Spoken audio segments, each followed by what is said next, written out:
Hello दर्शकों, आज हम जिस विषय को लेकर आए हैं, जिसके बारे में हम चर्चा करने जा रहे हैं, वह बहुत ही आवश्यक है छात्र छात्राओं के लिए, बहुत ही अनिवार्य है।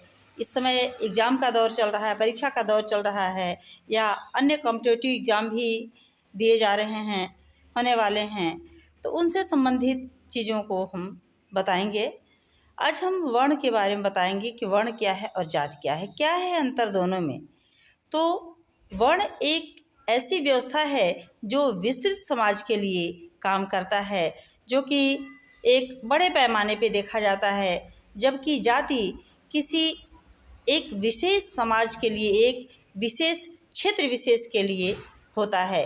क्योंकि जाति एक बंद वर्ग है, बंद वर्ग कहा जाता है क्योंकि उसका जो दायरा होता है वह सीमित होता है, और जो वर्ग होता है वह खुला होता है। मतलब कि उसका जो दायरा होता है काफ़ी लंबा चौड़ा होता है, पूरे समाज स्तर पे होता है, पूरे देश स्तर पे होता है।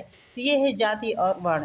क्योंकि जो वर्ण होता है, जैसे ब्राह्मण, क्षत्रिय, वैश्य, शूद्र, ये 4 वर्ण हैं। इन चारों वर्णों को बनाया ही इसलिए गया ताकि सामाजिक व्यवस्था सुचारू रूप से चल सके।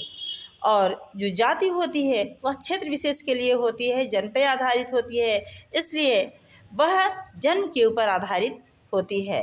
और जो वर्ण होता है वह कर्म पर आधारित होता है। कर्म के आधार पे वह व्यक्ति किसी भी समूह का भागीदारी बन सकता है, किसी भी समूह का हो सकता है। जैसे कोई भी व्यक्ति किसी अलग समूह में है और किसी समूह के लिए कार्य करता है, जैसे चिकित्सा से संबंधित समूह है, शिक्षा से संबंधित समूह है, बुजुर्गों से संबंधित समूह है, नवयुवकों के से संबंधित समूह है, बालकों का समूह है, या उससे संबंधित जो भी कार्य हो रहे हैं उस ग्रुप का, उस समूह का सदस्य होता है। लेकिन या कोई भी व्यक्ति जो निम्न वर्ग से संबंध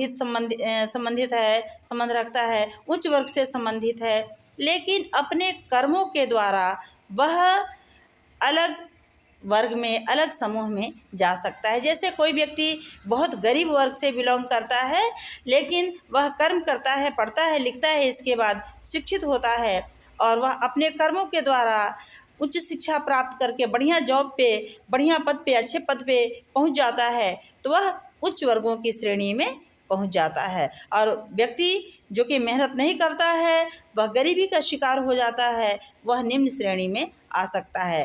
तो इस प्रकार से, या हम किसी चिकित्सा से संबंधित समूह में हैं और उसके सदस्य हैं, कार्य कर रहे हैं, कुछ दिन के बाद हमारा मन नहीं हुआ या किसी भी कारणवश हम दूसरे समूह के सदस्य हो जाते हैं, दूसरे समूह में चले जाते हैं, जैसे शिक्षण संस्थान में चले जाते हैं, तो हम उस समूह के सदस्य हो जाते हैं। तो इस प्रकार से जो वर्ग होता है वह बदला जा सकता है, जबकि जो जाति होती है वह बदला नहीं जा सकता है। तो ये सारे अंतर हैं वर्ग और जाति में। यदि वीडियो अच्छी लगे तो शेयर करें, कमेंट करें, और जो लोग अभी तक चैनल को सब्सक्राइब नहीं किए हैं, सब्सक्राइब भी कर लें। धन्यवाद।